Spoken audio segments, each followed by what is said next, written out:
yeah, with the bathwater. But this is where you need some improvement. These are your bottlenecks, and these are the things you can do to fix these bottlenecks. And it's very much based on the framework of the PMBOK because to me, if you're doing waterfall, there's your framework. The PMBOK will give you the framework. Again, you have to Right. color it. I'm interested to see how you're coloring it and what color you're putting in there. When I walk into a account that's hybrid, I try to Hmm. discern what is agile. What are you trying to do from an agile standpoint here? For instance, I had a Okay. customer who was trying to develop a new heat conductive plastic film that's never been done before.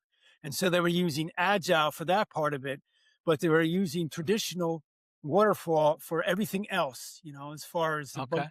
Okay. So it's like, okay, so we have these two different systems going, if you will.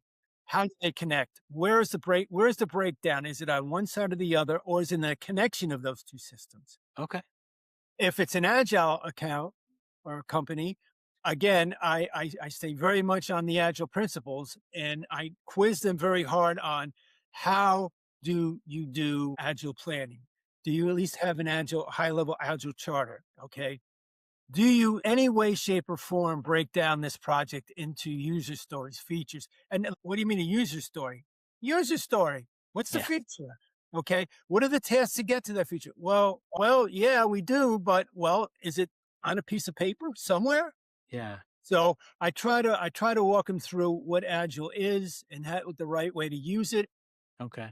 I try to unconfuse them when they're trying to put waterfall into Agile because I said, That would never happen. yeah, I said, these are like two different children. I got two sons. One is like Mr. Military Straight and Narrow. I got another one that's like Pee Wee Herman. I mean, that's just the way it Yeah. is. I always describe it as one's like classical music and the other's like jazz. Yeah, But I think the thing that often doesn't get focused on is either way there's a framework or a process, and you may not have to do every step of it, but I think my experience has been on the agile side that people don't feel as dependent on process. Whereas as a project manager, I do kind of lean up against it, which is good and bad. It's bad when it allows me to be lazy, but right, it's good because it is the harness that I'm like that keeps me safe. right, right. And, you called me old school. You and I got it. I'm old school. Yeah. Right. I mean, you have to have some degree of governance and process. I don't care if it's agile, I don't care Yeah. if it's hybrid or what you got to have something to work from. Okay.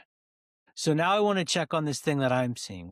I want to see if you're seeing this as well. So I'm seeing a thing in a lot of companies where there's organizations that try to do waterfall, but they didn't have the structure, the discipline, the governance to do it. So agile became the thing they were going to chase. And they sort of chased it, but not all the way. And they kind of waved their hands at a lot of stuff and adopted some of the practices. But now they've reached a point where they can't do the old way. They can't really do the new way. And a lot of them I'm seeing are reverting to like Excel to manage their task lists, and there's like a complete collapse of any ability to manage project work. It's like it's like even what was there when I started is gone. Yeah. I'm seeing some of the companies I've dealt with have tried to adopt agile and they'll say it didn't work. Yeah. Well, you can't, okay, it didn't work. Why? Well, it just didn't fit the way we do things. Well, Yeah. how did you do things before? To your point, well, we used Excel, or the other one I like is, well, we just bought Jira and Trello. We figured we could use the software to get us through. Well, no, it's a tool. Okay. That Yeah. doesn't mask the wound. So I see somewhat of that. And I get really upset when people say, well, Agile failed. It failed because you didn't understand that there is being Agile and there is doing Agile. I said, you're trying to do Agile. You're trying to play the cookie cutter game when Yeah. Agile allows you some freedom, but it's still structured. You have to understand that. Yeah. And if you're going to apply Agile to a traditional waterfall project because you thought Agile was the way, it's not going to work Yeah. because that's not what the project is calling for. You use what the project is calling for. I think that's a really important point. So can you say a little bit more about that? Like when people are if they're starting out a new project now, how do they make sure that they know which approach to take? That comes back to my scoping conversation a couple of minutes Okay. ago. I walk into your company, you say, "Oh, I don't make project X, a widget and digit, and this is what it has to do." Well, there's some questions behind that. Does the existing technology already on the shelf to do this? Do you Right. have the vendor base to do this? Do you have the resources to do this? Has this been done before at all within your company? And if you say to me, "Well, we've got it like maybe 60% figured out, but 40% of it, we got to figure that out, that 40%." Okay. So I try to play the dumb kid from New Jersey. So how are you going to figure that out? And he said, "Well, we haven't quite well, I guess we're just going to go use, what we're doing all along, which was just doing the engineering work and we'll get there." I said, "No, no." I said, "You're going out into the great ether, the great beyond to figure out 40%. Okay? Okay. If you can't tell me that you're at least 95% sure this has all been done before and you can do with existing technology and vendor base, you're approaching the agile world Okay. because you are going to go out and try to figure something out that perhaps nobody's done before, or at least Right. your company hasn't done before. Now I would like to have a conversation about the right approach to your project." Okay.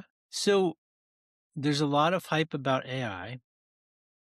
A lot of companies are trying or not trying to adopt it. People are using it or not using it in company in sanctioned or unsanctioned ways. I'll say, as a project manager, I have still struggled with figuring out my place within that sphere because I don't expect to be the guy writing prompts.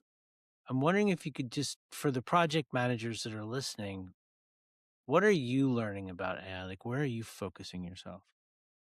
Right now, one thing about AI, there's so many new tools coming to the market. You can get confused in 3 seconds.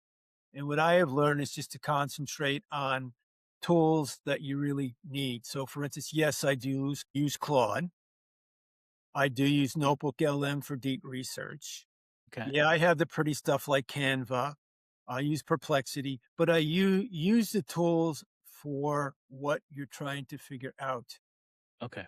It's just a whole daunting area, and it's just moving at such a fast pace. And so, I mean, I've walked into clients that have just taken on some new AI stuff, and like, we'll just stay with chat GBT, excuse me.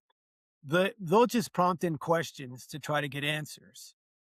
And so I have to remind them, if that's what you really want to use, this is how you have to prompt properly to get a more accurate answer. But please keep in Okay. mind the answer you get has no humanistic element to it. It's Right. strictly mechanical. So I'm all for using AI tools. I think they make our lives easier as project managers. But Okay. I have to remind people, don't I've been there, I am there still in some things. Don't, be like the disco ball, the next shiny thing to bring in. Just use what you need and integrate it as you need it. But it's not going away, and it does make our lives easier if we know how to use it. Well, I think what you said about having to be able to show people how to write better prompts, like that is an argument that would tell me I do need to learn how to be very good at that.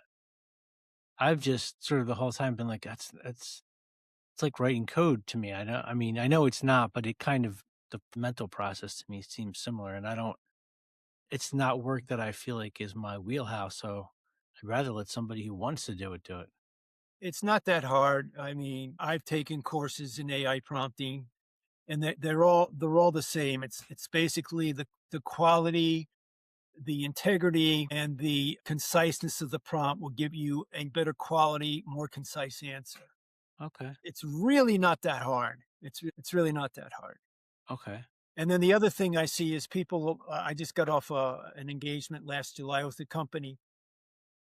They had no project scheduling method whatsoever, and they wanted a very, very big consulting company, multi-billion-dollar company, and they Right. brought in Jira and Trello and Asana. They had each different. Why all of them? Yeah, there were 3 different product groups, okay? It was a Okay. building construction material company, and I sat there and I said, "You do realize that you're asking a finite amount of engineers to learn 3 different software programs and report in 3 different ways. I mean, Oh, Talk ab and 3 different software programs that don't help them do their job. right. I said, Yeah. all it is for you as a main consultant in here is a reporting structure that you can send something back up to the higher ups that have brought you in here. And I see companies doing that too. Well, let's try Jira. Okay, well, I like Monday.com. Okay, bring in Monday.com. Just stick to one tool and learn it. If it's right for the project, stick to one tool and unit standardize. That's the one Okay. thing I learned at General Electric when it came to new product development. Standardize the process. Things go a lot smoother. Okay. If it is a project management traditional application, are there any things that must be present for you to feel like it's worth using? Ease of use, number one, because we're all human beings and we all have so much capacity to learn new things while we're doing what we're supposed to be doing. Yeah. So if it's not intuitive and ease of use, Okay. I don't You're like not it. going to put in When the when effort. I do Scrum, I like Scrum Band. I like going to a board with a team Mm. and Yeah. visually seeing that whole project right there laid out. And, Okay. you know, that is very intuitive. That is very easy. What about you just gave me another question. You go into an organization that has waterfall and Scrum and some Kanban all at the same time. They need a way to look at all the work. How do they see the work together when you're going to be measuring it 3 different ways? You're not going to see all the work. That's the problem Okay. because what I have found is those that want certain, shall we say, software packages, Yeah. it's usually politically or individual for department driven. Okay. And I get sick to my stomach when I look in a company and see that because it's like you're confusing your people, Yeah. you're quelching their productivity, and you're not making it easy for them to see what's going on. And I had approved that once a company, and I brought everyone together, and I said, "Yeah, we're confused about what Dave's doing over here in that project, and I'm on this We know how project. he is. And by the way, I have to hand off to him at some point." Hmm. Well, I laid it out on a Kanban board, and I brought every. See how easy this is? Can you see how easy this is? So common sense and making it as simple as Yeah. possible. The old KISS principle: keep it simple, Yeah. stupid. Okay. Cool. So if people want to get in touch with you, what is the best way for them to do that? They can get hold of me via my LinkedIn profile, which is Richard Brew, Broo. They can also get hold of me via my website,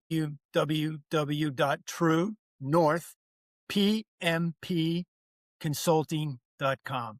Awesome. Thank you. Now, I have one final question for you. If you had to pick any fictional character from a book, from film, or from TV who is representative of the project manager that you wanted to be or want to be in your life, who is that? That's a very interesting question.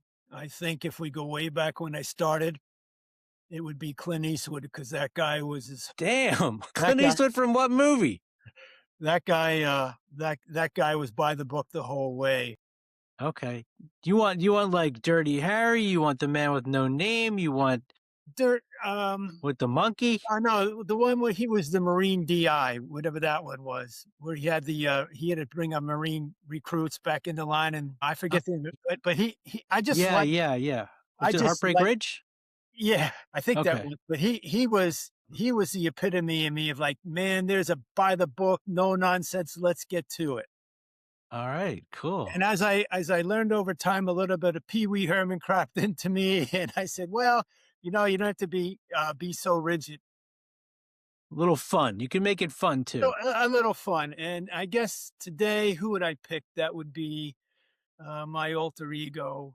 I would have to say that would be a gentleman that you may or may not know of. His name is Ian Bragg, No. Bragg. Who's He's a that? comedian out of California, but he's just got this whole rapport about him that's just so relaxing and so easygoing, and he gets people to open up. And so Awesome. I'd love to buy Ian dinner. Well, maybe Ian's listening and Ian will take you up on that. Okay. Cool. Thank you very much for your time, Richard. I really appreciate it. David, thank you very much. It's been a pleasure.